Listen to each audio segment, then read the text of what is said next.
上一世，未婚夫的兄长战死沙场，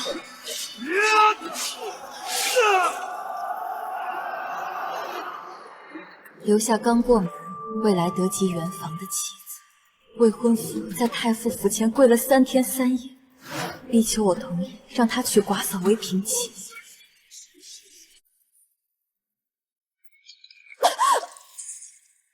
沈凌川，你竟然灌我毒药！你不肯让我娶明珠，害得她上吊自杀，现在就是你的报应。护不住顾明珠是你无能，沈将军尸骨未寒，求娶寡嫂是你不义，不肯进宫求陛下取消你我赐婚是你懦弱，却将所有罪责怪罪于我，真是可笑！无父还敢狡辩，死后我必叫你被野狗分食！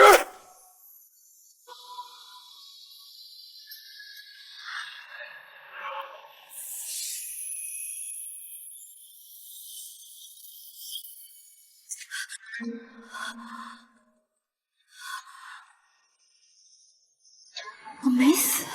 阿叔，求你同意我娶明珠为平妻。我重生了，重生到了沈凌纯求娶寡嫂的那天。沈世子竟然为了求娶寡嫂跪了3天3夜，这虽然于理不符，但是郑小姐何不成全了他？沈世子，你自己要娶寡嫂，被平津侯家法伺候，现在倒又上门逼迫我家小姐，这不是欺负人吗？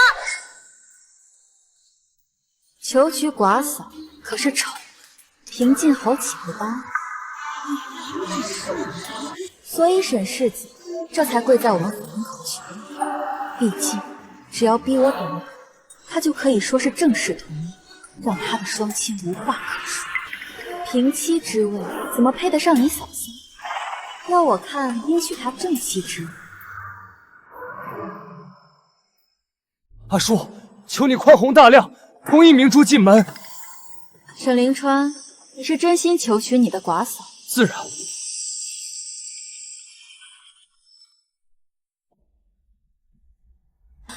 沈郎，明珠，你怎么来了？快起来，地上凉。你身子弱，受不得冷风的。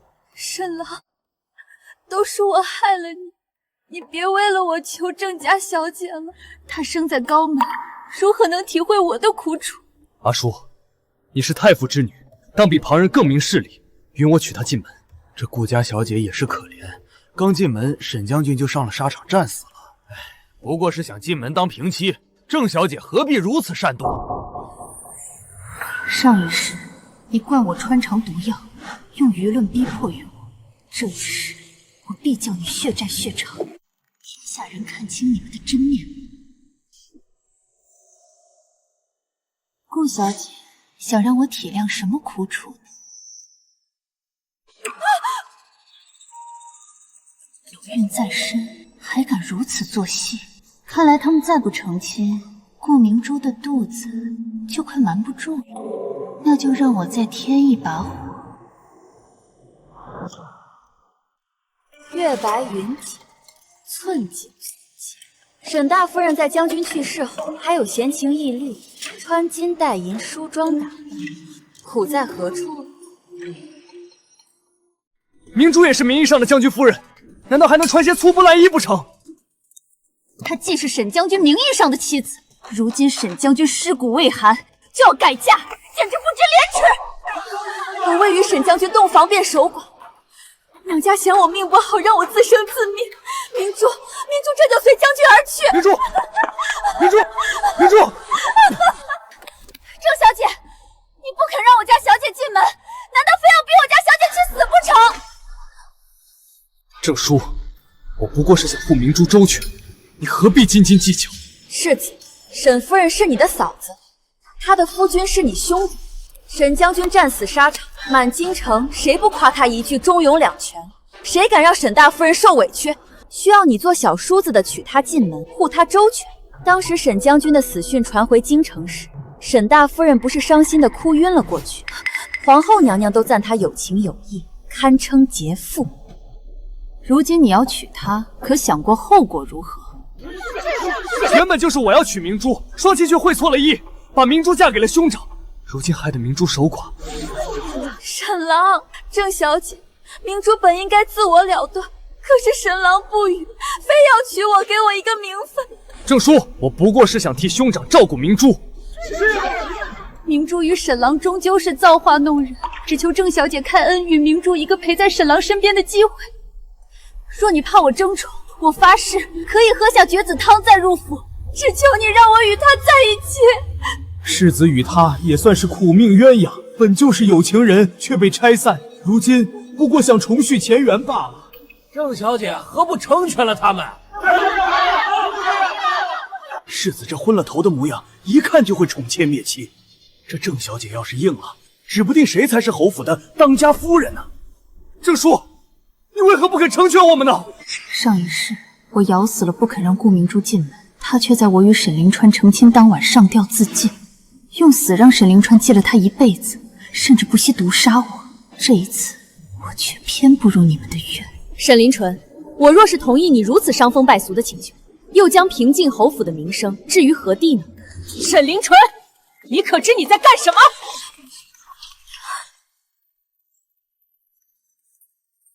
来得正好，不枉我出门前特意让人去请平亲侯夫人。顾明珠，你显怀之前我动不了你，但这段日子你休想好过。你个淫妇！从你进我沈家门，我待你如亲生女儿，你却在我大儿子死后勾搭上小儿子，想当世子夫人，你做梦！母亲，你怎能动手打人？我恨不能也打死你这个不知廉耻的东西！母亲，我与林川是真心相爱的，而且我和沈拓并未洞房，我仍是清白之身。住口！你是沈大夫人，再过7日，我儿的牌位要由魏王人捧进太庙，这是皇上的恩旨，是我儿保家护国换回的荣耀。你这贱人，却在这时闹出这种不要脸的事！他们这般着急，是因为再不成亲，顾明珠有身孕的事，就快瞒不住了。若是顾明珠将牌位捧进太庙供奉，就要进皇觉寺吃素3个月，到时候顾明珠的肚子哪里等得起？你们为什么不能明白明珠的苦楚，与我娶她进门？夫人，我向来听闻平心侯府治家严明，怎会让将军遗孀生活凄苦？要世子娶寡嫂，才能护她周全。你个逆子，竟然诋毁自家名声！如今执意改嫁，莫不是受了委屈？顾明珠，你说我平心侯府可是委屈了你？顾明珠，我倒要看看你敢不敢这脏水往平亲侯府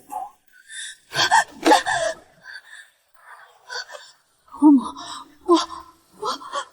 我并不委屈。母亲，你眼里只有兄长，可曾有过我？当初抢了明珠给兄长，如今我顺了你们的心意娶阿叔，我不过是想抬明珠进门做平妻，不敢求正室之位，这样也不行吗？平妻之位怎么配得上你嫂嫂？要我看，应许她正妻之位。阿叔，你同意让明珠进门了？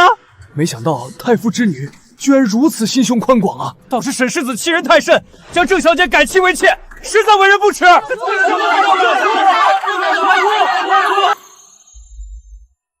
不可！阿叔，不可意气用事。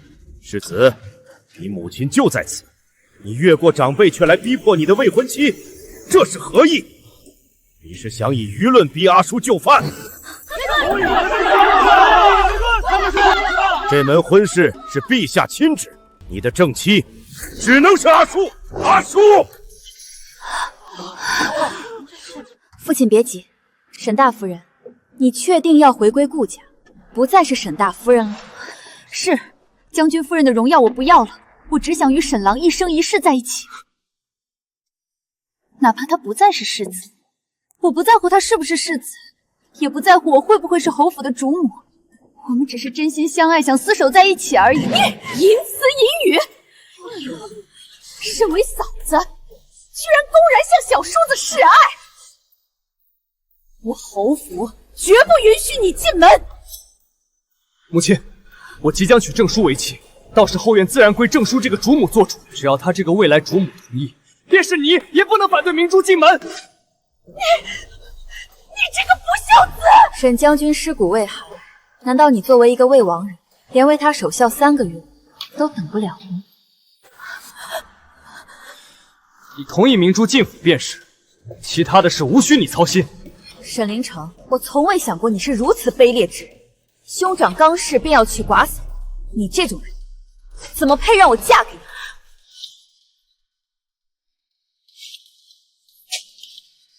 婚事作罢。你要娶顾明珠做妻做妾，都与我无关。从今往后，我们再无干系。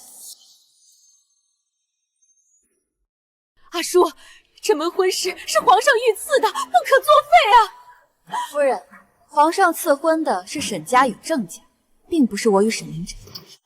那你是想嫁给……上一世，我新婚夜，沈拓没死的消息便传回了京。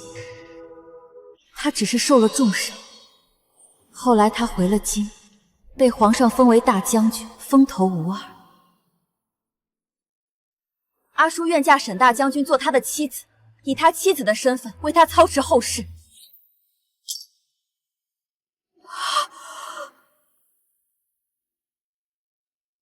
不行！父亲，陛下恩旨，沈将军配享太庙，按规矩要由魏王人捧着牌位。如今顾明珠大归，不再是大夫人，将军尸骨未寒，而他的牌位需魏王人恭进太庙。那也不该由你来，你年纪尚小。沈将军为国捐躯，不该落得无人为他守孝的地步。求父亲同意阿叔以将军遗爽的身份，为他入皇禧寺祈福3个月，以慰他在天之灵。我的阿叔啊！你竟是如此心善，我儿哪里来的福气？你若嫁他，只能抱牌位成亲，要守一辈子活寡，我实在不忍心啊！沈将军为国捐躯，是大英雄，就算他身死，阿叔也愿意嫁给他。好，郑小姐好欺负啊！看看人家太傅家的嫡女，这般心胸，这样的行径，这是真正荥阳郑氏嫡女的气度啊！顾家的女儿真是不要脸啊！夫君刚死就要改嫁小叔子，几个月都等不得。阿叔，你放心，既然你决心嫁给沈拓，只要入了我沈家门，以后便是我沈家的恩人。日后谁敢说你一个不字，母亲给你做主。多谢夫人，阿叔必会诚心为沈将军祈福。阿叔，我沈家能有你这样的儿媳，真是前世修来的福气。你个淫妇，拿了陛下的赏银，转头就要改嫁。好，我今日便替我儿休了你。你从现在起不必再回沈家了。父亲，顾家怎么教养的女儿，真是丢人。你不知道啊，皇上恩旨让魏王人捧牌位进太庙，他若做了这事儿，还能再嫁呀？这就是劫富了。休了也好，沈将军如此忠义之人，只有郑小姐才配得上。母亲，事已至此，还请成全我和明珠吧。你还敢说？给我去你兄长的灵前，跪着请罪！我沈家的脸都被你丢尽了。母亲，明珠愿陪沈朗一同请罪。少在这里惺惺作态，我绝不可能同意你这般的淫妇再进我侯府的门。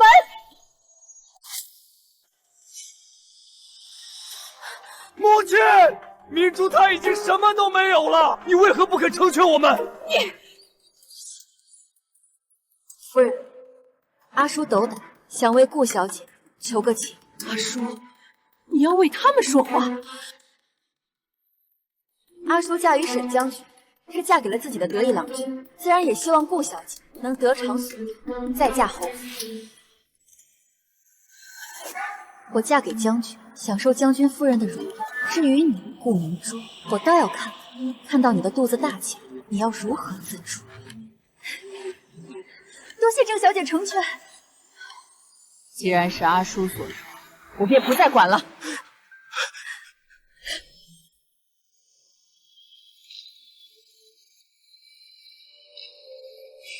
小姐，陛下赐下了好多东西。妇之女郑淑自请嫁给沈将军牌位。竟有此事！这郑淑竟是如此忠义的女子。太傅之女当得京中明珠的称号。来人！太傅之女郑淑乃京中女子典范，自凤冠霞帔，黄金1000两，头缎白匹，以充嫁妆。这么多的嫁妆，小姐，等10日后出嫁，你肯定是全京城最美的新娘。10日后，上辈子沈将军就是在我新婚夜赶回来的。你们2人的婚事就和阿叔同一天，简单办一办。母亲，娶寡嫂还想大操大办？你是想让满京城的人看侯府的笑话吗？你想嫁给我儿，只能从侧门进，一顶小轿，一桌酒席，不得张扬。若是不愿，我侯府也可以不要你这个儿媳。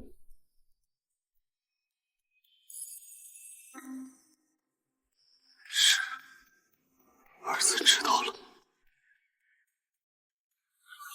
哎，侯府娶妻怎么这么寒酸？你不知道，嫂子改嫁小叔子，侯府不待见，连嫁妆都没给准备，那才是侯府娶妻的排场。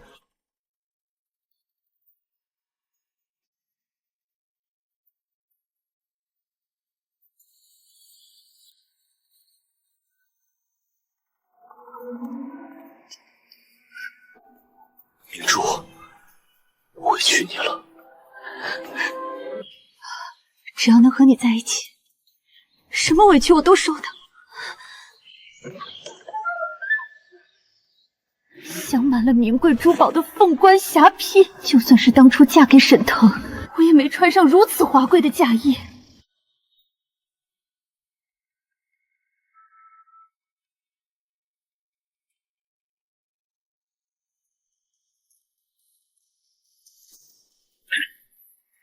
吉时已到，一拜。等等，阿叔是长嫂，自然应该先拜堂。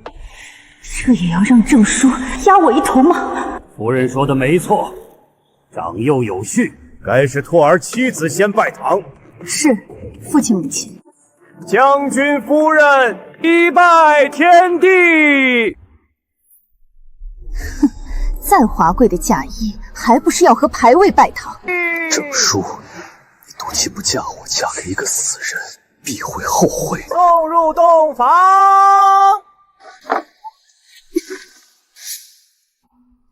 大嫂，婚礼已成，您该为大哥守孝了，请将孝衣换上吧。十里红妆有什么用？就算你是将军夫人，也要守活寡。是啊，大嫂，毕竟大哥去世了，你还是将这孝服换上吧。郑叔，若是你不闹，也不至于。没死，沈拓将军回来了。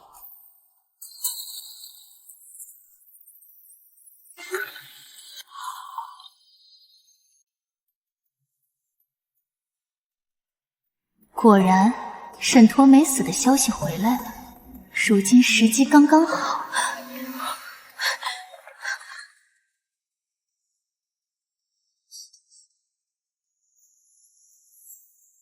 侯爷夫人，边关传来消息，沈将军没死，只是受了重伤，如今伤情稳定，正在回京的路上。太好了，我的儿啊！消息属实，我儿真的没死。回侯爷，消息属实，太好了！沈陀居然没死，不，他没死。那若是他知道我在他头七未过就改嫁，命居然这么硬！太好了，爹娘，大哥真是福大命。阿叔，都是你好福气，你一嫁进我们沈家，拓儿便有了音讯，要活着回来了。母亲，是沈将军为国征战，福泽深厚，老天也不舍得沈将军。总之得知拓儿没死的消息，便是喜事。怎么还穿着校服？快换身喜庆啊！是母亲。阿叔，你放心，等我儿回来，母亲必会给你们重新操持的拜堂。给你一个双喜临门呐！我刚与沈凌川拜了堂，如今沈拓活着回来，发现我有孕的时间不对，岂不是要杀人？放心，如今你是我没正娶的妻子。把大少院子都撤了，换上成亲用的喜庆东西，等我高高兴兴的迎接大少爷回来。是。哎，你刚才看见没？二夫人那脸色，可不是嘛？刚改嫁，将军就活了。他就是薄情寡义，但凡再等几日，也不至于落得这般名声。可不是，我听说了，他在太傅府门口闹着要改嫁世子，还说什么没和将军洞房，这话也说得出口。看到时候将军回来了，看他哪还有脸在府里待着。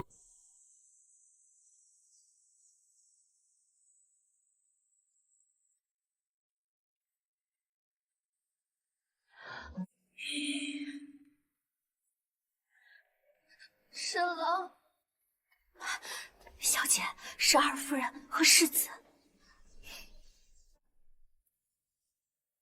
沈郎，这让我还怎么见人啊？外面的人都传我勾引你，说我不知廉耻，我日后可怎么办？你兄长回来，我怎么见他啊？现在吵这些有什么用？反正阿叔已嫁给兄长，你日后少与他见面就是。少见面，同在侯府如何能不见？我是在同妻未到之时便改嫁于你，沈郎，我好怕。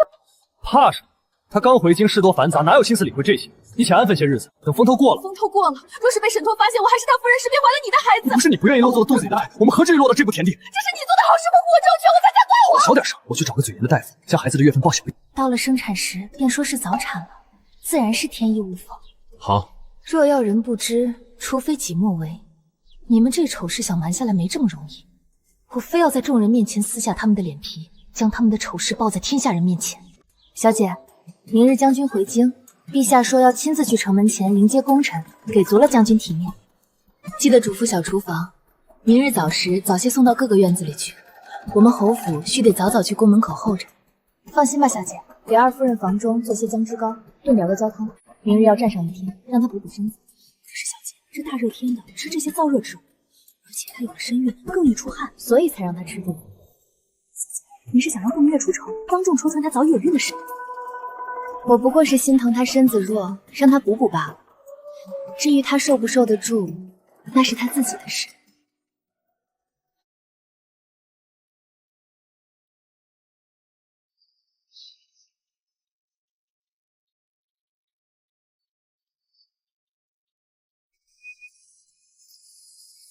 夫人，再坚持一下，陛下和皇后娘娘都在，不能倒下。我没事，不能倒下。若是惊动了陛下和娘娘，孩子的事情就瞒不住了。这才刚开始。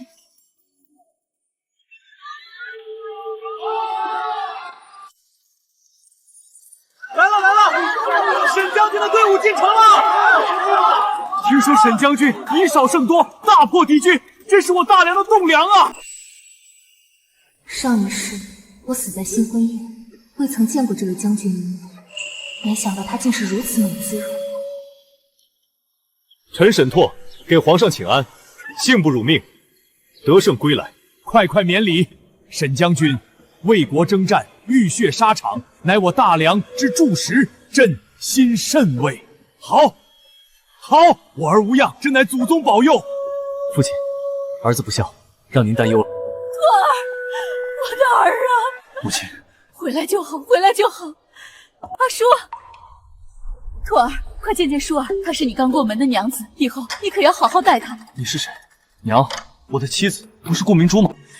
拓儿，你还不知道，你战死的消息传回京城后，这个贱人顾明珠一天都不肯等，你的头期未过就要改嫁，她改嫁的就是你的亲弟弟。只有阿叔，他心地纯善，主动提出要抱着你的牌位成亲，为你守孝，以为你在天之灵。他说你是为国捐躯的大英雄，不该无人供奉。冤家我一个死人，夫人心性，沈拓佩。这是你的妻子，怎得如此拘谨？将军言重了，如今将军是多少人心中的如意郎君，能嫁给将军，是阿叔之幸。这段时间辛苦夫人。林川、明珠，我沈陀自问待你们不薄，没想到我在边疆浴血奋战，你们在我尸骨未寒之时，便迫不及待地走到了一起。我视你如手足的弟弟，我明媒正娶的妻子就是这样对我的。拓儿，别为他们伤神了，你刚回来，身子要紧。如今沈将军归来，沈将军与夫人也算是新婚夫妻团聚了，要好好庆贺一番才是。皇后说的是，沈将军凯旋而归，又与夫人团圆，双喜登门，只要在宫中设宴，为将军接风洗尘，也为将军与夫人庆贺。臣谢陛下隆恩。臣父谢陛下，皇后娘娘。郑叔这孩子，本宫素来喜欢，如今见你们夫妻二人站在一起，当真是郎才女貌，天作之合。多谢皇后娘娘夸赞，我平静侯府有了如此儿媳，真是家门有幸啊！不好了，平静侯府二夫人晕倒了。明珠，夫人您怎么了？让开，快让开！这侯府二夫人怎么好端端的晕倒了？不会是二夫人见到沈将军太激动了吧？毕竟她以前可是将军夫人呢，谁知是不是余情未临，太激动了？顾明珠到底想干什么？嫌丢脸还不够吗？世子夫人晕倒了，还不叫太医？陛下，无需劳烦太医，臣带着明珠先下去歇着即可。二弟且慢，让你们离开，还怎么让天下皆知你们的丑事？母亲，不管以前如何，明珠如今是二弟的夫人，若是不给她诊治，到时候怕有人非议侯府对她不好，倒是带累了侯府的名声。不必，如今是大哥受赏的日子，明珠只是一时不敌暑热，我带明珠去休息即可，不要误了大哥的好日子。二弟说的这是什么话？陛下既然已经宣了太医，何不给弟妹瞧瞧？林川，你是想连陛下的命令都不听了吗？是啊，若是太医都来了，还不给弟妹看看，免不得外面有些闲言碎语，带累了夫君和母亲。阿叔，还是你想的周全，还请太医看看我这二儿媳吧。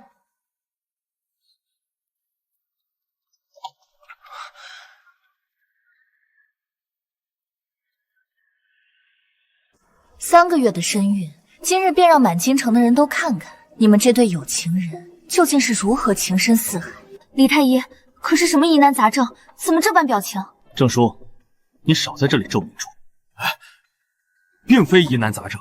恭喜世子，世子夫人，夫人已有3个月身孕，不，已经有3个月的身孕了。3个月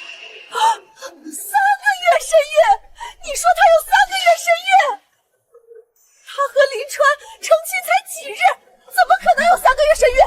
什么？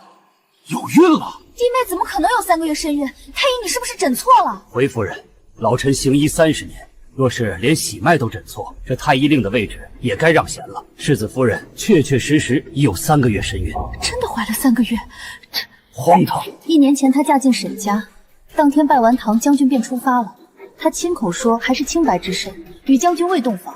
而且她如今2嫁进沈家，也是才成亲了几日罢了，哪里来的身孕？对呀，他和世子在太傅府门前自己说的还是清白之身，当初和将军没洞房。哎呦，这哭着闹着要嫁世子，原来急的是肚子里的孩子吧？3个月身孕，沈将军可是离家了1年啊！这孩子是谁的？世子不会戴了绿帽子吧？娶个嫂子进门，还附赠个孩子。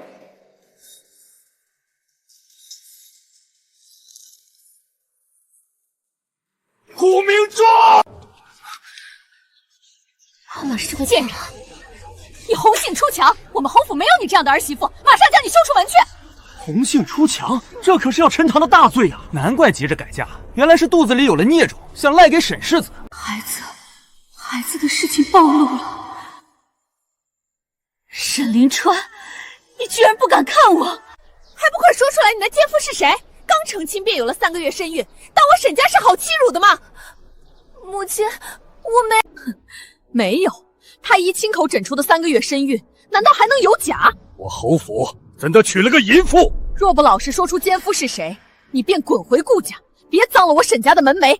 像你这样的淫妇，只有陈塘一条路。来人，将这贱人拖下去，先关进柴房，待回府后再发落。还愣着干什么？走。母亲且慢，只罚了顾明珠1个人可不行。你要为这贱人说话，她做出这等不知廉耻的事，我沈家如何能容她？母亲，弟妹毕竟曾是沈家的世婶，竟敢与将军之妻通奸。顾明珠，你说这奸夫究竟谁？弟妹，你还是老实说了吧，这孩子的亲生父亲是谁？如果沈临川不护着我，我可能真的要沉塘了。难道你真的要带着肚子里的孩子沉塘吗？莫不是什么王公贵族，让你不敢说出他的姓名？如今陛下在这里，不管是谁敢乱我平津侯府血脉，臣妇也定要为我儿讨回一个公道。自然，沈将军在前线拼命，结发妻子却红杏出墙，这自然会替忠臣做主。母亲，都是明珠的错，但明珠从未与别的男人有过牵扯。母亲，明珠从未与别的男人有过牵扯，我来找我。未与别的男人有牵扯，那肚子里的孩子哪里来的？我肚子中的孩子是世子临川的。你与我儿不过成婚1日，沈郎与我两情相悦，做下错事，有了这孩子，求母亲饶命。这孩子是侯府的嫡长孙啊！什么？居然是沈临川与长嫂通奸，真是污了人的眼睛。什么？孩子是世子2公子的？这嫂子与小叔子早在将军外出征战时就……什么两情相悦，分明是通奸！将军在前线打仗，他们在后方做这等见不得人的勾。你说什么？你是说你与二弟早就私相授受，珠胎暗结？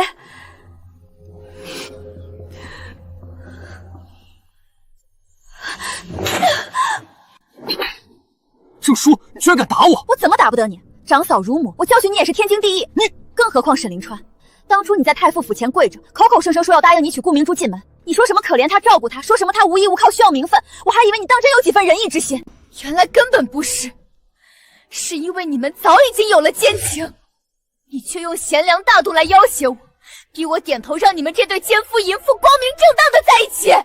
郑叔，你怎能如此血口喷人？血口喷人？你敢说顾明珠肚子里的孩子不是你的吗？你们竟敢如此欺瞒我夫君，亏得我当初还为你们着急担心你们真让我恶心。我取消与你的婚约是对的，你居然敢骗我们郑家骗了这么久！我非诚心欺骗你。你早就与顾明珠有了私情，却在我面前装得道貌岸然，你还真是虚伪。太傅织女说的对，这沈世子太不是东西了，明明是自己做了见不得人的事儿，还跑去跪求人家成全，这不是把人家当傻子耍吗？呸！什么世子，分明是个衣冠禽兽！瞧瞧这对奸夫淫妇，刚才还你侬我侬的，如今被太傅织女当众揭穿，连话都说不出了。可不是嘛！当初在太傅府门前演的那出苦情戏，现在想想真是恶心。二弟，我自幼待你不薄，你居然趁我不在府中勾搭长嫂，你怎么敢？大哥，我知错了，我不是故意的，是顾明珠，是她引诱我。她说独守空房寂寞难耐，是她先来找我的。沈临川，你说什么？明明是你！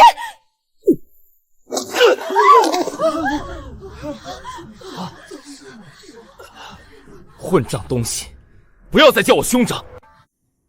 顾明珠，你还真是与他般配，真是一对奸夫淫妇。若你还是我的夫人，此刻我早让你人头落地。从今往后，你们别让我再看到你们。夫君，夫君小心，你伤势未愈，不可动怒，不可动怒。兔儿，你怎么了？快传太医，送沈将军回府歇息。臣遵旨。传朕旨意，命太医院院正亲自去平津侯府为沈将军诊治，不得有误。是陛下。活该，这种人就是欠收拾。沈将军在前线浴血奋战，他们在后方做这等龌龊事，还有脸哭？如今奸情败露，看他们还真是丢尽了沈家的脸。哼，回宫。哎呦，沈世子二公子，您不是挺能跪的吗？怎么现在不跪了？人家现在跪也没用喽，勾搭长嫂这种丑事儿，皇上都亲眼看见了。夫人，快起来吧！沈临川，你方才说是我引诱你，你还有没有良心？事到如今，说这些还有什么用？好得很，我肚子里还怀着你的孩子，你竟敢这样对我！你小声些，还嫌不够丢人吗？丢人？我还有什么脸面可言？夫人放心，将军只是伤口迸裂，并未伤及根本。多谢太医。老夫开个方子，每日煎服，切记不可再动怒，不可劳累。是，我记下了。让你担心了。夫君无事便好。今日之事多亏了你。夫君言重了，我不过是将他们的丑事公之于众罢了。只是委屈了你，当初被这对奸夫淫妇逼迫。若非如此，我又怎能嫁给夫君？得妻如此，夫复何求？可惜珍品宫就算靖春勾搭长嫂，我要惩戒他，也要顾及母亲心情。侯爷，夺了临川的世子封号吧。父亲，我知错了，可我也是你的儿子啊！你要褫夺我的世子封号，我以后怎么办？你还有脸提世子封号？父亲，大哥是军功在身，他当不当这个世子，他都有爵位，可是我没有啊！我自幼读书习武，虽比不得大哥，可也是你的亲生。父亲，你总要为儿子考虑，更何况你还有了长孙啊！沈临川，我自知你比不上拓儿，给你聘了太傅之女，为你主持中比，你却不要，偏偏要娶一个淫妇。爹，哪个侯府的世子不是嫡长子？我舍了拓儿立你为世子，而你不学无术，已经偏心了。若是现在还不能为拓儿主，我就不配当个爹。明珠与我虽然有错在身，可是我们已经成亲了，还有了沈家的骨肉。你夺了我的世子封号，这不是难道你要逼死儿子吗？我居然不知道自己养出了一个畜生！你大哥在沙场杀敌，你在后面捅刀子，勾搭长嫂，我愧对沈家祖宗。你以为当初是我们拆散了你和顾明珠？你错了，当初她嫁进沈家，看中的是你兄长的战功赫赫，而你不过是游手好闲的世家子，她根本瞧不上你。这个时候只有沈。后来你兄长出征在外，她便变了心，与你纠缠不清。你兄长死讯传来，她更是转头便改嫁。这样的女人，只有你把她倒了。我对你是真心的，当初父母之命媒妁之言，我根本做不得主。不是的，新婚夜，你兄长连盖头都不曾揭，便说军务在身，独自去了书房。次日天未亮，他便领兵出征。我在府独守空房1年，我一个女子嫁入侯府，举目无亲。婆婆虽表面和善，可心里何曾真把我当自家人？我只是想要一个真心待我的人罢了。所以你就勾搭小叔子，这就是你的真心？我与沈郎是两情相悦，若不是将军突然归来，我们本可以好好的。够了！你们这对不知廉耻的东西，还敢在这里狡辩！明日我会叫族老们过来开宗祠分家，从今往后你们便分出府去，自己过去吧，从此与我们再无干系。父亲，儿子知错了。改！兄长差点被你气得伤口迸裂，你还想改？滚！分家，分出府去，那我嫁进侯府，岂不是一场空？夫人，咱们的东西都收拾的差不多了。我明明是侯府的夫人，怎么会落到这般田地？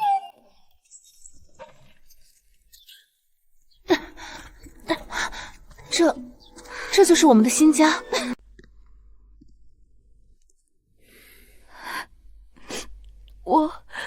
我想办法回娘家求助。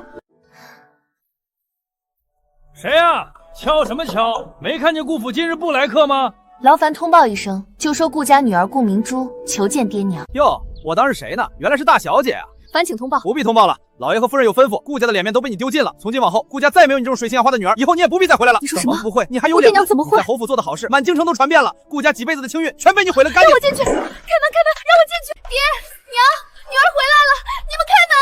见他们被你气得卧床不起，连门都不愿出，哪还有脸见你？婶娘，我知道我错了，可我真的走投无路了。走投无路，那是你活该。好好的将军夫人不当，非要勾搭小叔子，如今落得这般下场，还有脸回来？都来看看，这就是我们顾家的好女儿，嫁进侯府还不安分，勾引小叔子，怀着孽种被赶出门，如今还有脸回来？这就是那个通奸的顾家女啊！沈将军在前线打仗，她在后方偷人，这种女人，陈塘都便宜她了。你知不知道自己把家里的姐妹害得多惨？顾明珠，你还有脸回来？你知道外头的人怎么议论我们顾家的女儿吗？都说我们顾家的姑娘水性杨花，不知廉耻。我本来都说好一门亲事，人家都瞎拼了，就因为你的事儿，人家直接退婚了。从今往后，你不再是顾家的人。郑叔，若不是你改嫁沈腾，我也不会如此。都是你毁了我的一切。舒儿，这些日子辛苦你了，若不是你细心照料，兔儿也不会恢复的这样快。母亲言重了，这是妾承分内之事。当初你愿抱着牌位嫁进来，我便知你是个真心实意的好孩子。如今兔儿回来了，你们夫妻二人定要好好的。父亲放心，儿子定不负阿叔。等兔儿身子彻底恢复了，咱们重新给你们拜堂成亲。从今往后，你便是侯府的主母。母亲厚爱，妾身惶恐。惶恐什么？你当得起？这段日子府里上上下下，哪一样不是你操持的？母亲夸赞，妾身愧不敢当。你当得起？沈拓听风，臣在。将军沈拓大破敌军，护我大梁疆土，中宫卓著。朕今日亲封你为骠骑大将军，位列一品，赐黄金千两，良田百顷。臣谢主隆恩，吾皇万岁万岁！起来吧，你伤势未愈，本该多休养几日，却急着上朝，可是有什么急事？回陛下，臣有一事相求。哦，说来听听。如今是夫人抱着臣的牌位成的亲，想与夫人重新拜堂成亲，夫妻之礼。好，朕赐你们一对玉如意，摆在喜堂中，算朕为你们主婚。这可是陛下亲赐的玉如意，摆在这喜堂中，这可是天大的荣耀啊！郑小姐当初愿抱着牌位成亲，便知她是真心实意。如今沈将军归来，帝后亲赐贺礼，真是好人有好报啊！吉时已到，一拜天地，二拜高堂，夫妻对拜，送入洞房。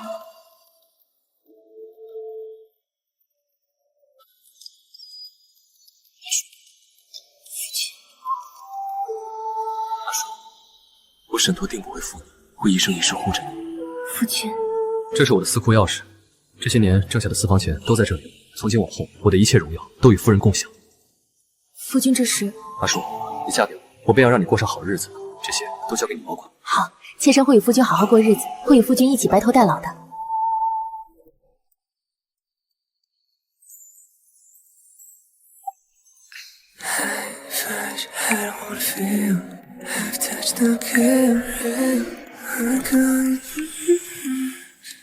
原本这些应该是我的，将军夫人是我，一品诰虐夫人也是我，帝后亲赐的贺礼也应该是摆在我的喜堂里，那是我的夫君。是谁？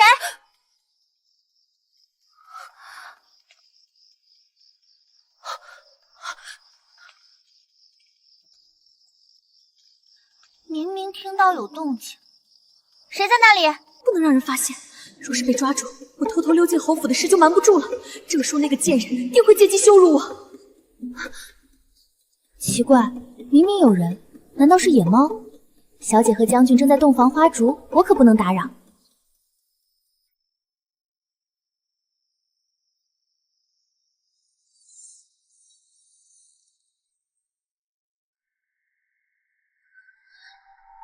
明珠，你去哪儿了？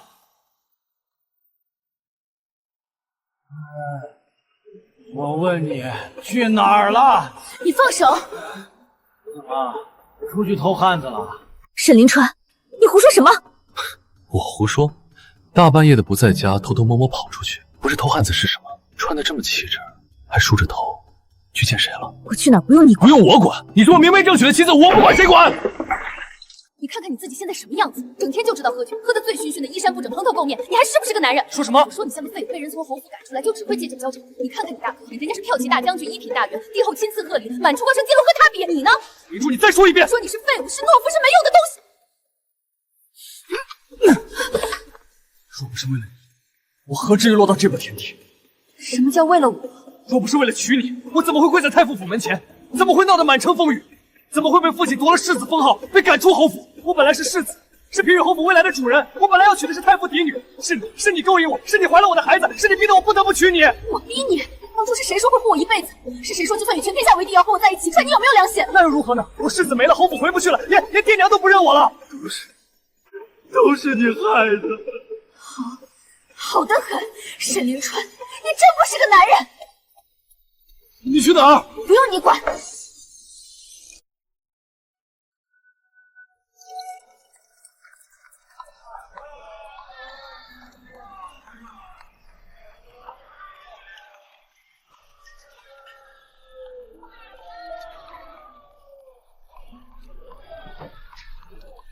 哎，你们看那是谁？哟，这不是平津侯府的世子吗？不对不对，如今该叫沈公子了，毕竟世子封号没了嘛。沈临川，走这么快做什么？老朋友见面连个招呼都不打，让开！哎呀，沈兄这语气好生冷漠啊！当初咱们一起喝酒听曲的时候，你可不是这样的。沈临川，你看看你现在这副样子，这衣裳穿了多少天了，袖口都磨破了，也不换件新的。不关你的事。怎么不关我的事？好歹咱们也曾称兄道弟过，看你落到这般态，我这心里啊还真是舒坦。金兄咋？该不会是哪个犄角旮旯的小破院子里？对了，你那个夫人顾明珠肚子里还怀着你的种子吧？为了个女人，把世子封号丢了，把侯府也丢了，值当吗？值当。他现在估计后悔的肠子都青了。当初在太傅府门前跪着求娶的时候，那股子痴情劲儿可是感动了不少人呢。如今呢，痴情换来的就是这副模样。哼，沈兄，听兄弟一句劝，那顾明珠不是什么好东西，你为了她搭上前程，实在是不值当。不过现在说什么都晚了，你自己受着吧。瞪什么瞪？我说的不对吗？怎么还想动手？沈临川，你也不看看你现在什么身份？你如今连个世子都不是，见了我们该挡礼才是。就是，以前你是世子，我们给你几分面子，叫你一声沈兄。如今你什么也不是。看见没？我们要去城西狩猎，这些马可都是千里挑一的好马，你应该连马都没有了吧？别说马了，怕是连副像样的鞍具都买不起。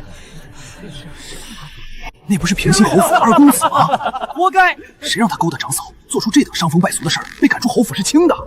当初多风光啊！世子爷娶的是太傅嫡女，如今呢，连身像样的衣裳都穿不起了。可不是嘛，为了个女人，把前程都丢了，这下场……行了，别在这儿浪费时间了，咱们走吧，别误了狩猎的时辰。沈临川，以后见着我们记得绕道走，毕竟你现在这身份跟咱们站在一起，实在是丢人。沈兄，保重啊，可别饿死在街头，到时候还得麻烦金兆尹收尸，多难看啊！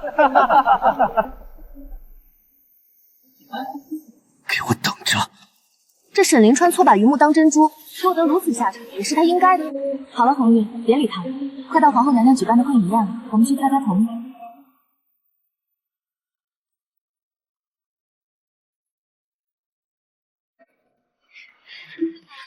小姐，百宝楼，听说这几日京中的夫人小姐们都在这里定制头面，进去看看。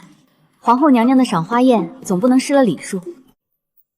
夫人里面请，小店刚到了一批南边来的新眼饰，保管夫人满意。哎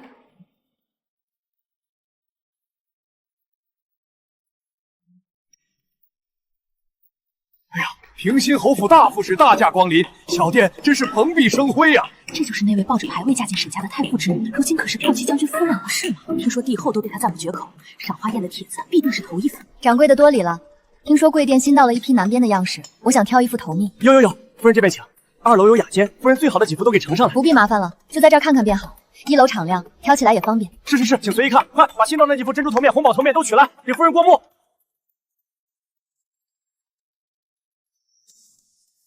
夫人，您看这副赤金雷宝头面，用的可都是上等的鸽血红，每一颗都有拇指肚大小，是专门从南洋那边运来的。这副珍珠头面倒是别致，不似寻常珍珠那般耀眼，反倒温润内敛。夫人好眼力，这副珍珠头面用的是南海合浦珠，颗颗都是珍珠，一颗难得的，凑成一套，更是可遇不可求。倒是不错，适合赏花宴那样的场合，既不张扬，又不失礼数。夫人若是喜欢，我给您包起来。这副头面我要了。这不是那个顾家的女儿吗？勾结小叔子的那个，可不是吗？怀着身孕被赶出侯府，如今还有脸出来抛头露面，看她那样子，还挺着肚子招摇逛市，生怕别人不知道她肚子里有祸似的。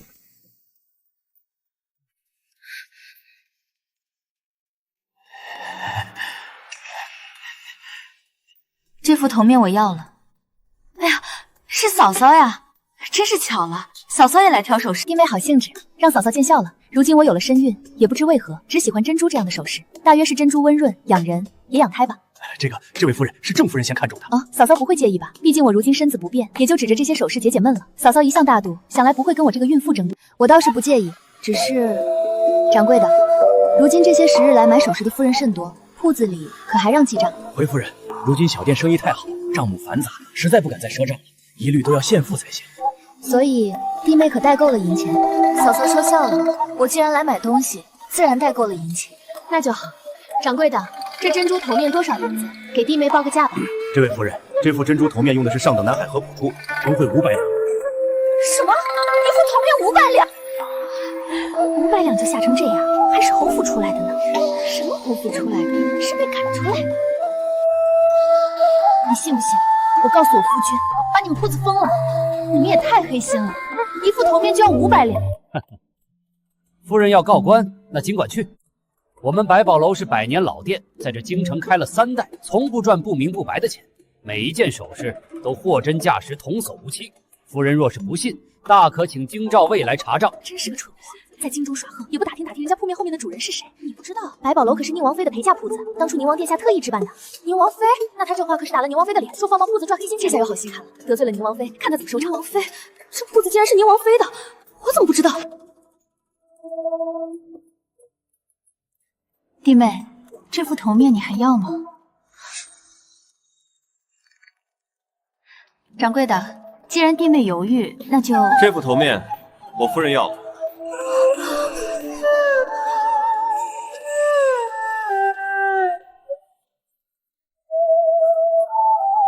你喜欢这副头面，我买给你。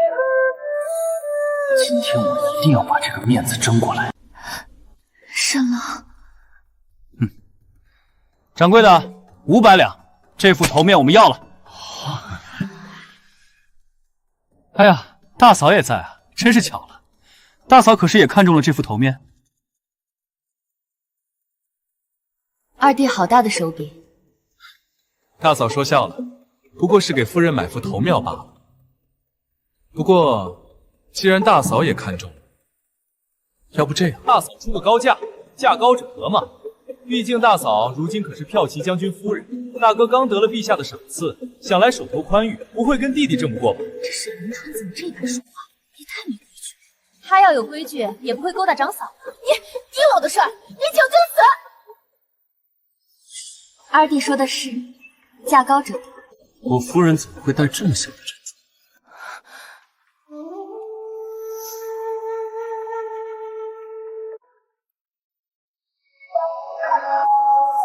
是沈将军，骠骑大将军！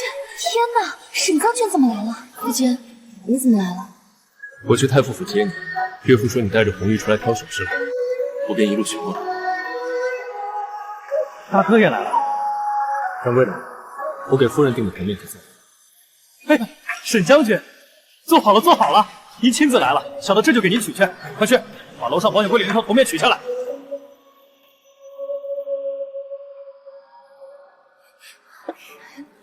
天哪，好大又漂亮的东珠啊！这一套得多少银子啊？夫人看看，这是皇后赏的东珠，想着与夫人最衬，便打了这头面，给夫人赏花一戴。夫君何时定的？妾身竟不知道。早就定了，那天在宫中，陛下赐婚之后，我便让人来订了这套婚礼。我的夫人怎么能戴那么小的珍珠？天哪，好漂亮的洞珠！我从未见过这般大的洞珠，这光泽，这圆度，每一颗都是极品啊！这样品相的洞珠，不愧是皇后娘娘赏赐。大将军夫人真是好福气啊！看看人家大将军多疼夫人，这般大手笔，满京城也找不出第二份，可不是吗？大将军夫真是天作之合，郎才女貌，恩爱非常，羡煞旁人。哪像有些人出个500两买一副小家子气的头面，就以为自己不得了了。500两也好意思拿出来显摆？就是，人家大将军这才叫真正的疼夫人呐！看看人家沈将军，再看看这沈二公子，同样是兄弟，差别怎么这么大？一个是大将军，一个是勾搭长嫂，被赶出府的废物，能比吗？都怪你，让我丢了面子。沈郎，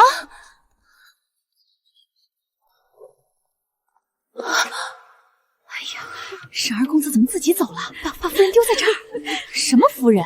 不过是个勾搭小叔子的淫妇罢了。沈二公子现在后悔了吧？活该，这种女人谁娶谁倒霉。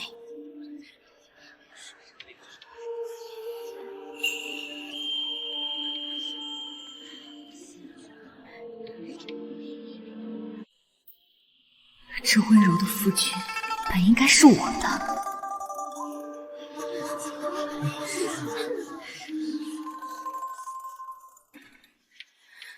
沈大哥，沈大哥，你是不是还在记恨我离开你改嫁临川的事？我真的不是故意的，我是迫不得已的。你知不知道，你的死讯传回京城的时候，我哭了几天几夜，恨不得跟了你去才好。沈郎，你当真如此狠心？阿叔，别听他的这些污言秽语。放心吧，夫君，我知你是何种人，必不会对他们心软。娘子质问，这是在做什么？当着人家夫人的面对前夫哭诉，装可怜呗，想让人家心软。将军，你说你心里有我是吗？是的，是的，沈大哥，我心里一直……我死讯传回京城的时候，你不是已有身孕了吗？怎么，你是怀着沈灵章的孩子为我哭得死去活来的？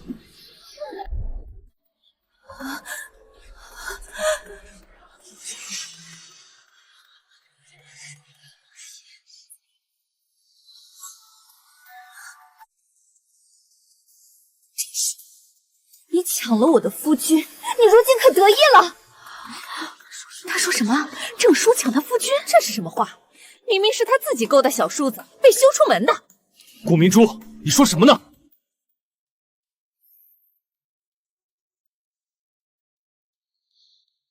沈二夫人，你怕是忘记了自己的身份。也是，你向来弄不清楚自己的身份。做着将军夫人时去勾搭世子，嫁给世子后什么都没有，如今又想抓着将军不放。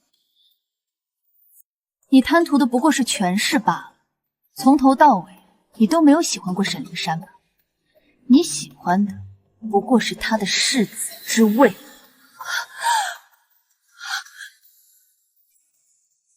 说得对，这顾明珠就是个干贪图权势的。如今世子没了，侯府回不去了，又想回头找沈将军，哪有这么便宜的事儿？沈大哥，你听我说，不是这样的，是沈灵川，是他强迫我的。这些话你留着跟沈灵川说吧。夫君，我们走吧。好。郑叔，你凭什么？你凭什么还追呢？人家都不理他，真是自取其辱。郑叔，你站住！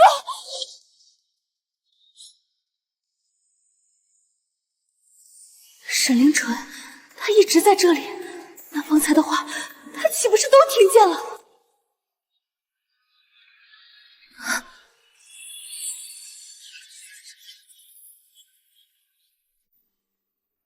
看来我这弟妹要倒霉了。夫君，等等。夫君，你别听他胡说，你知道我心里只有你一人而已。只有我一人？真的，夫君，你信我。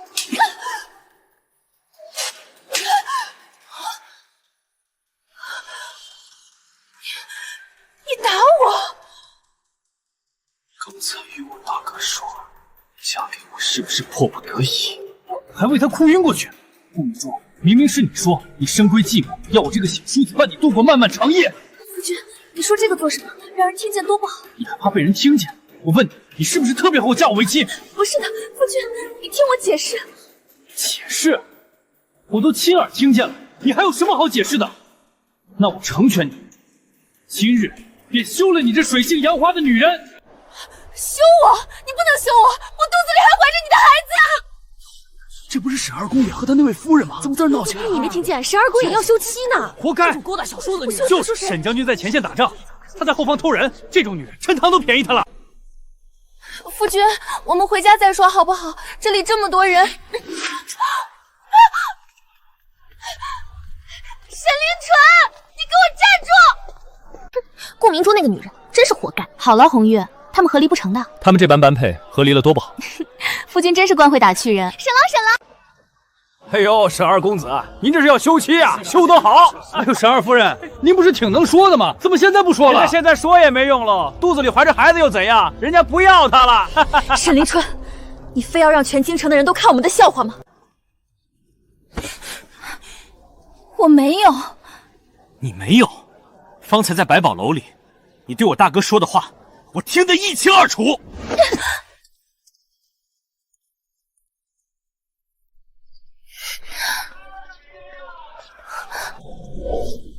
夫君，我们回家吧，不看这个好戏了。好啊，夫人。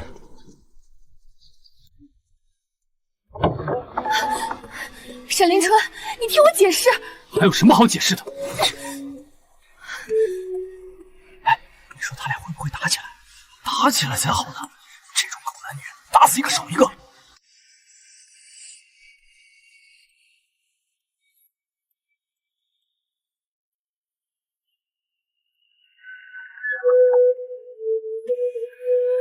夫君，你听我说。顾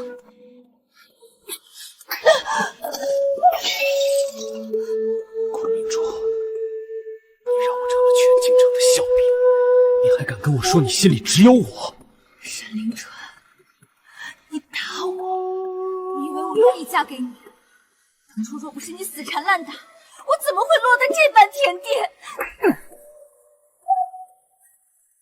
打呀，打死你自己的孩子！小姐，奴婢听见动静了，你没事吧？小姐，您的脸，沈公子，你怎么能打我家小姐？她怀着您的孩子呢。孩子，他肚子里怀的还不知道是谁的种。沈凌春，你混蛋！小翠，去做饭，我饿了。公子，家里没钱了。什么？咱们从侯府带出来的银两早就花的差不多了，这几日的吃食都是奴婢拿自己的提己钱买的，今日实在是买不起。怎么可能没钱？我带出来银票呢。公子，您忘了，您去百宝楼给小姐买头面，把最后一张500两的银票拿走了。500两？我拿最后的500两给你买了那副头面，然后你在百宝楼里当着那么多人的面，对我大哥说你是迫不得已嫁给我。沈凌春，你听我说。听你说什么？听你说你是如何后悔嫁给我？听你说你心里只有我大哥，花的我的钱，吃我的，用我的，还敢如此下我的面子？郑叔嫁给我大哥是什么排场？凤冠霞帔，黄金千两，绸缎白主，一床被子都没给你。现在吃的、穿的、用的都是我沈凌春的，你居然还敢！小姐，就剩下这些了，晚上怎么办？小翠，你说我是不是选错了？小姐，您说什么呢？当初我嫁进侯府在外，沈托我是名正言顺的将军夫人，只要再等一等，等他回来，如今郑叔的一切本该是我的，一品诰命夫人，帝后亲赐的贺礼，满京城的赞誉，那本该是我的。小姐，您别想了，事已至此。沈凌春那个废物，为了他，我丢了将军夫人的名分，被赶出侯府，如今连饭都吃不上，他还有脸打我。若是我没有和沈凌春在一起，如今站在沈托身边的人就是我了。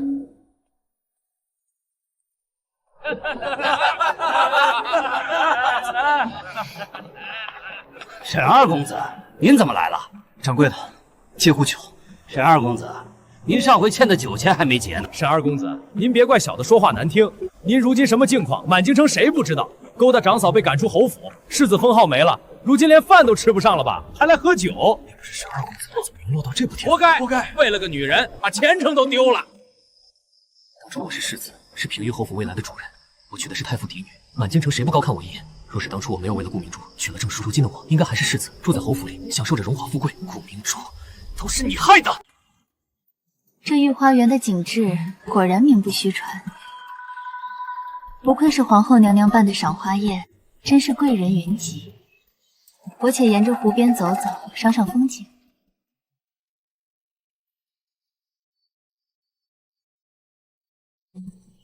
小姐，咱们是不是走得太远了？这边人少，不太安全。沈凌晨，你怎么在这里？阿叔，我来找你。沈公子，这里是贵女赏花宴，你一个男人进来做什么？还不快退下！阿叔，我有话要与你说。我与你没什么好说的。阿叔，你听我说。沈凌晨，你不要在这里拉拉扯扯。我后悔了。后悔什么？后悔当初没有娶你，是我瞎了眼，被顾明珠那个贱人蒙蔽，才会做出那些混账事儿。如今我想明白了，我心里真正喜欢的是你。沈凌纯，你如今一无所有了，才想起我来了？不是的，阿叔，我是真心的。你想想，当初咱们是有婚约的，是陛下亲赐的婚事，你本该是我的妻子。那又如何？是你自己不要的。是我错了，可如今我知错了，你能不能给我一次机会？沈凌纯，你当我是什么？你召之即来，挥之即去的物件吗？沈凌纯，你再敢动手，我立刻喊人。郑叔，你本该是我的妻子，既然你不肯回头，那我就拨乱反正。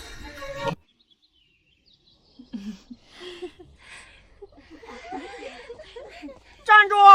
你是何人？竟敢擅闯御花园！臣沈凌川，臣沈凌川求见皇后娘娘。让他进来。臣沈凌川叩见皇后娘娘。沈二公子，今日是贵女赏花宴，你一个外男来此何事？皇后娘娘，臣有一事相求，请娘娘为臣做主。哦，何事？臣与太傅之女郑淑早有婚约，两情相悦，甚至早已私定终身。什么？私定终身？沈凌纯，你胡说什么？皇后娘娘，这只香囊便是郑叔亲手所绣，赠与臣的信物。自然是郑叔亲手所绣。娘娘明鉴，臣与郑叔本是天作之合，陛下亲赐的婚约。只是当初臣的兄长战死沙场，无人为其守寡，郑叔心善，这才自请嫁与兄长，以慰其在天之灵。如今兄长平安归来，臣斗胆，请皇后娘娘做主，让臣与郑叔和离，让他重回臣的身边。这也太荒唐了吧！他当自己是谁？沈将军的夫人，说让就让？沈凌川，你一派胡言！我与你从未有过私情，香囊也绝不是我赠予。你为何不肯承认？当初咱们在太傅府中花前月下，你亲手将这香囊系在我腰间，你都忘了吗？皇后娘娘明鉴，臣妇从未与沈凌川有过任何私情，这香囊也绝非臣妇所赠。阿叔，你为何不认？当初在太傅府中，你亲口对我说，愿与我白首偕老，这香囊便是信物。如今你嫁给我大哥，便翻脸不认人了吗？沈二公子说的有鼻子有眼的，难不成是真的？不好说。不过当初郑叔确实与沈二公子有婚约，后来才改嫁沈将军的。沈凌川，你休要血口喷人！你说这香囊是我所赠，可有何证据？阿叔，我只是想让你回到我身边。我知道我错了，可我对你是真心的。骠骑大将军到。是沈将军，沈将军来了！天哪，他怎么来了？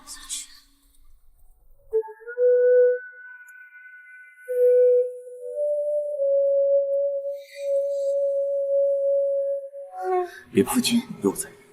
臣沈拓叩见皇后娘娘。沈将军来得正好。臣方才在外听闻，有人污蔑臣的妻子与人私相授受。沈二公子方才呈上一只香囊，说是郑叔亲手所赠，二人早有私情。大哥，我不是污蔑，我与阿叔确实是两情相悦。两情相悦？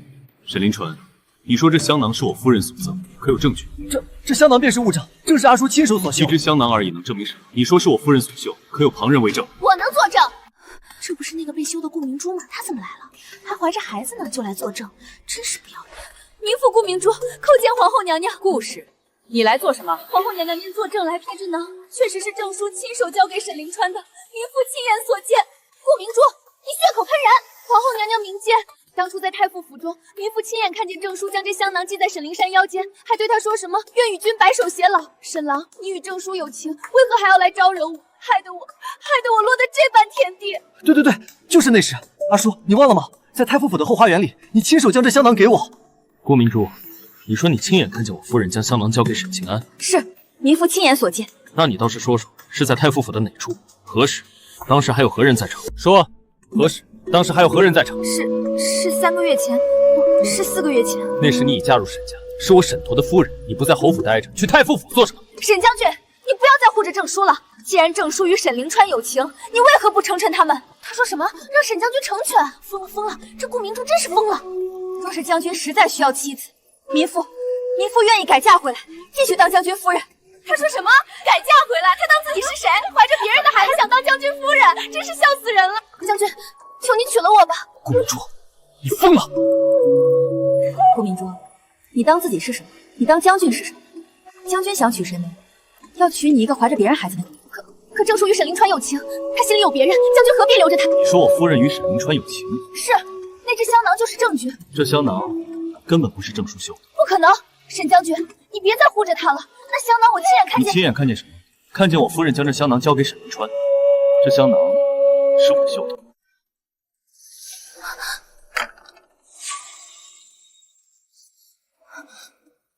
夫君，你说什么？这香囊是你绣的？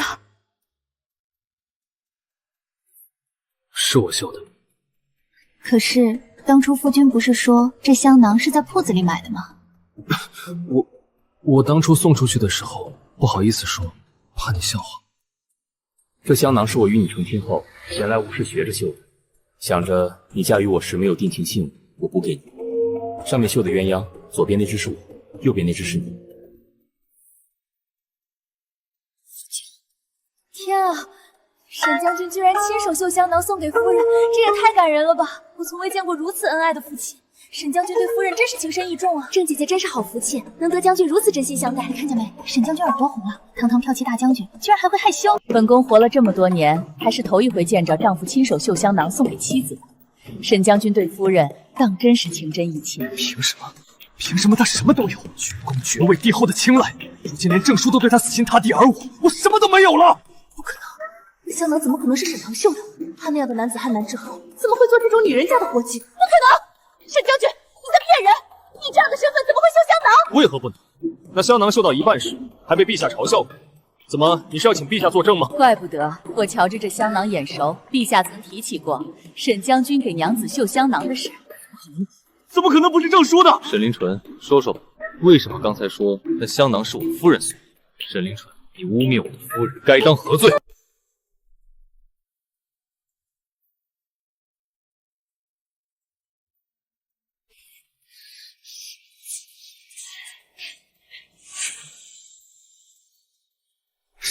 是顾明珠！什么？沈凌川，你在说什么？如果不能推出去，我这个大哥真的会杀了我的！大哥，是顾明珠告诉我那香囊是郑叔给我的，都是这女人骗我！沈凌川，你有没有良心？你自己偷了香囊害我！如果不是你，郑叔就是我的妻子，我就还是平州侯府的世子。分明是你自己没出息，是你自己守不住世子之位。你说我害你，那你呢？你若不是贪图我的美色，怎么会勾搭我这个嫂子？你若是不想娶我，当初在太傅府门前跪了3天3夜的是谁？我跪着是为了谁？是你挺着肚子逼我不得不娶你。我逼你？沈凌春，你搞清楚，是你自己说的要和我在一起，如今你一无所有了，就把账都算在我头上。狗咬狗一嘴毛，活该！真是丢人现眼，在皇后娘娘面前这般闹腾，也不怕治他们的罪，真是污了本宫的眼。夫君，你说他们谁会赢？夫人想看谁？妾身想看他俩一起睡。沈凌川，你别以为我不知道，你心里根本没有我，你想要的只是世子之位。如今世子没了，你就把气都撒在我身上。我想要世子之位，那你呢？你想要的不过是我大哥的权势。如今我大哥回来了，你就后悔了，就想回头找他。够了！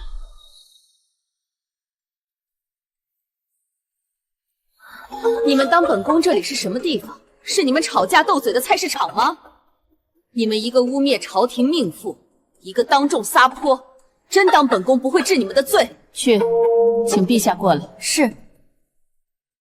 陛下，陛下要来了。完了！沈凌川、顾明珠，你们的好日子终于要结束。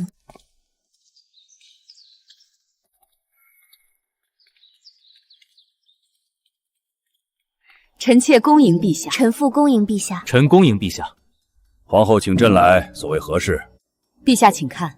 沈凌晨，顾氏，你们怎么在这里？臣，陛下说，沈凌晨方才在御花园中拿着一只香囊，说是郑叔赠与他的定情信物，求臣妾做主，让郑叔与沈拓和离，改嫁于他。什么？这顾氏还跳出来作证，说他亲眼看见郑叔将香囊交给沈凌成。只可惜那是陈秀的香囊，我这二弟没搞清楚，就来污蔑臣的妻子。沈凌成，你好大的胆子，竟敢污蔑朝廷命妇！陛下饶命，臣知错。方才在皇后面前可不是这副模样。郑叔，你不必为他们求情。顾氏，你一个没品节的妇人，敢在御花园中撒泼！民妇知错了。哼！来人，在！沈凌传、顾明珠罪不可救，污蔑二人所有封号，扰乱御花命，贬为素人，永世不得入京。陛下饶命啊！臣知错了，求陛下开恩。陛下，民妇冤枉啊！是沈凌川，是沈凌川逼民妇来作证的。拖下去！陛下，陛下饶命啊！我再也不敢了。陛下息怒，臣托诏书，让你们受委屈了。陛下言重，臣与夫人无事。多谢陛下为臣妇做主。你们夫妻二人情深义重，朕心甚慰。日后好好过日子，莫要被这些安杂事影响心情。是，臣妇谨记陛下教诲。皇后，朕先回宫了，这里的事儿你来善后。是，臣妾恭送陛下。都起来吧。今日之事到此为止，谁若传出去半个字，别怪本宫不讲情面。是，遵皇后娘娘教诲。你是个好孩子，日后好好与沈将军过日子。多谢皇后娘娘。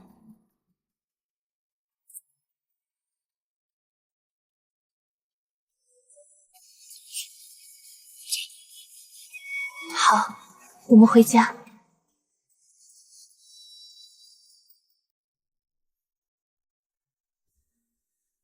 夫君，怎么了？阿叔，御花园中顾明珠说的那些话，你可曾放在心上？她的话我怎么会放在心上？夫君多虑了。阿叔，顾明珠已经有了身孕。是啊，她肚子都那么大了。我是大哥，却还没有子嗣。夫君，阿叔，我想求你给我一个孩子。可是这是白天啊。白天怎么了？我的夫人，我想让你给我生个孩子，还分什么白天黑夜？夫君，都怪你，天都黑了。黑了正好，没人看见。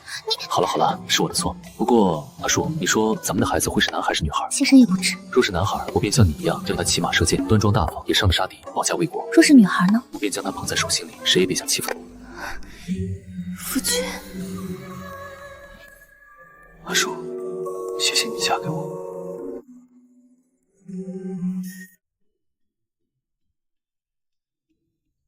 又看我？就看一眼。你雕的小木马快成了吗？快了，等雕好了，再刷上一层清漆，咱们的孩子以后就能骑着它玩了。下座一场。针脚歪了。夫君，将军，夫人，进来。夫人，怎么了？这般急匆匆的。夫人，奴婢刚从外头回来，听说了件大事。哦，什么大事？沈凌晨和顾明珠的事儿。自从他们被赶出京城，很久没听说过他们的事了。沈凌晨把顾明珠休了。休了？怎么回事？夫人，您不知道，沈凌川写了休书，把顾明珠赶出门了。然后呢？回将军，顾明珠挺着大肚子，在沈凌川那小院门口哭了半天，但沈凌川连门也不让她进。后来他没办法，只能回顾家。结果，明珠，我若是你，便死了也不会回来顾家，让顾家蒙羞。你被休了2次，你怎么还有脸活着？顾明珠被他沈母这么一骂，当场就疯了。他拿着休书冲到衙门，状告沈西辰当初诱奸长嫂，使机让她怀孕，又哄她改嫁后将她遗弃。他告沈凌川？是。他在公堂上说的振振有词，官府只能拿了沈凌川到衙门对质。两人在公堂上撕破了脸谱，各持一词。沈凌川说他是自愿的，是他勾引他；顾明珠说是他强迫他，是他被他哄骗。然后呢？大人怎么判的？两人吵得不可开交，把什么丑事都抖露出来了，满堂的人都在看笑话。大人判沈凌川休书无效，说既然让顾明珠怀了身孕，又娶回家门，必不可遗弃孕妇，他们势必是要生生世世纠缠在一起了。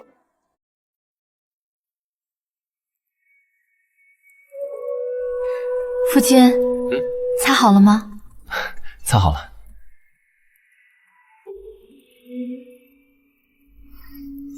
宝宝，这是爹爹给你雕的小木马，等你长大了就能骑着它玩了。阿叔，谢谢你。谢我什么？谢谢你嫁给我，谢谢你给我生了这个孩子。夫君，我也谢谢你，谢谢你护着我，宠着我，让我过上了这样的好日子。夫君，你看，春天来了。是啊，春天来了。阿四，以后每一个春天我们都一起过，带着咱们的孩子，看着桃花开了又谢，谢了又开。